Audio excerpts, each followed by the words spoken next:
انا بقسم لك بالله ان الحساب بتاعي كان متاخد ومعمول له هاكينج. تمام. اقول له ايه تاني؟ ان شاء الله ان شاء الله باذن الله هنقعد والقصه هتنتهي. شيكابالا معاك السنه دي؟ آه طبعا يعني بص، شيكا حصل تواصل بيني وبينه، اه وحصل تواصل بيني وبين المستشار مرتضى منصور، واحنا نفسنا ان شيكا يكون معانا في الموسم الجديد معانا في وادي دجله. وهيكون اضافه كبيره جدا لينا، خاصه ان شيكا دلوقتي مش محتاج مجهود كبير زي ايام الاسماعيلي. دلوقتي شيكا فت اه. وبيتمرن كويس بعيدا عن مستواه في مباراه القمه. فتمنى خلصت الموضوع مع مرتضى منصور ولا لا؟ اتكلمت مع المستشار مرتضى، اه وناقص قاعده هنقعدها مع بعض في اسكندريه في نفس السفريه اللي هنروح فيها الحاج عامر. اه.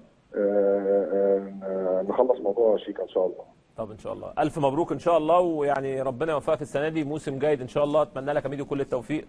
ان شاء الله. بشكرك شكرا جزيلا احمد حسام ميدو المدير الفني لوادي دجله. ان شاء الله باذن الله تنتهي الازمه، وان شاء الله باذن الله تكون قعده كبيره. وانا اتكلمت كتير قبل كده الحقيقه على الحاج عامر حسين كشخص محترم ادى للكوره كتير، على اسرته. انا دخلت الحقيقه بيته، شفت اسرته، شفت يعني السيده الفاضله زوجته، والحقيقه ناس يعني قمه الاحترام، وناس على خلق، وناس ترحاب الحقيقه شديد جدا.